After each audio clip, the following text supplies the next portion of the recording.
So today we will discuss image formation in spherical mirrors. तो first of all हम चारों case देखेंगे concave mirror के, उसके बाद हम केस देखेंगे कॉन्वेक्स मिरर के। तो वन बाय वन सारे केस देखते हैं। फर्स्ट केस ये है कि हमारी जो लाइट रे है, जो इंसिडेंट रे है, वो हमारी प्रिंसिपल एक्सिस के पैरेलल आ रही है। ऑलराइट, तो अगर कभी हमारी इंसिडेंट रे जो होती है वो प्रिंसिपल एक्सिस के पैरेलल होती है तो आफ्टर रिफ्लेक्शन वो हमेशा फोकस से पास होती है। ऑलराइट, सपोज ये आपका लाइट रे इंसिडेंट कर रहा है यहाँ पर, ये आपका प्रिंसिपल एक्सिस के पैरेलल इंसिडेंट कर रहा है। राइट, ये आपका इंसिडेंट रे और ये प्रिंसिपल एक्सिस दोनों पैरेलल हैं।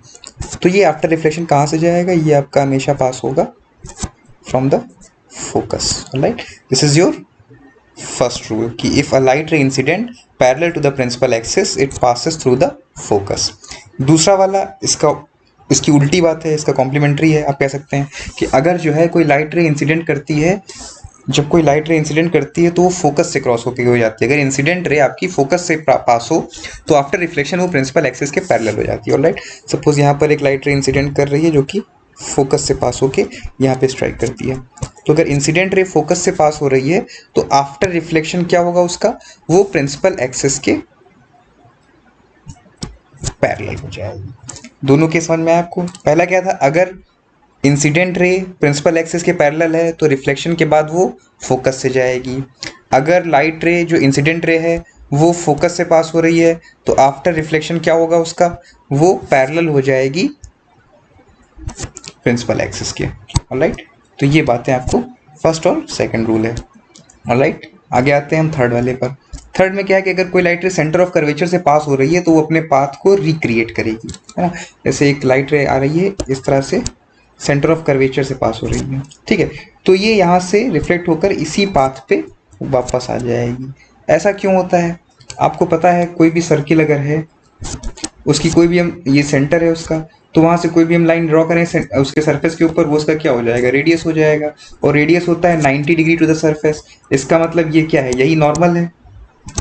और लाइट रे इंसिडेंट हो रही है नॉर्मल के लॉन्ग, तो एंगल आई हो गया 0 डिग्री, तो एंगल आर भी 0 डिग्री हो गया, है ना। ये आपने पढ़ा ही है कि किसी सरफेस के ऊपर जब कभी लाइट रे 90 डिग्री पर इंसिडेंट करती है तो वो उसी पाथ को रिक्रिएट कर देती है। तो ये वही वाला केस है, वो उसी पाथ पे वापस लौट जाएगी। तो ये आपका थर्ड नंबर का केस है। फोर्थ केस क्या है कि अगर सपोज हम ऐसा मान लेते हैं कि लाइट रे इंसिडेंट कर रही है पोल के ऊपर, है ना। उस केस में क्या होगा? अगर इंसिडेंट रे आपकी पोल पे स्ट्राइक कर रही है तो सपोज यहाँ पर एंगल उसने आई बनाया, तो इधर भी एंगल कितना बनेगा? आई बनेगा। ये कुछ नई चीज़ नहीं है, ये आपका लॉ ऑफ रिफ्लेक्शन ही है।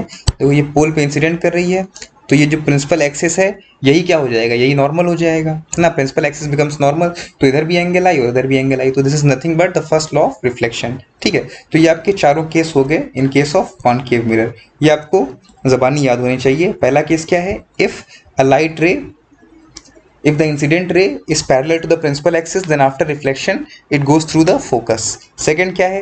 if incident ray is coming from focus then after reflection it becomes parallel to the principal axis. Third law क्या है कि if a light ray, if the incident ray is passing through the center of curvature then it recreates its path. Alright, it returns to its original path. Alright, तीसरा क्या है कि अगर कोई light रे पोल के ऊपर आकर के इंसिडेंट कर रही है तो वो प्रिंसिपल एक्सिस से दोनों तरफ इंसिडेंट रे और रिफ्लेक्टेड रे दोनों इक्वल एंगल बनाएंगे। तो ये आपके चारों केसेस हैं कॉनकेव मिरर की।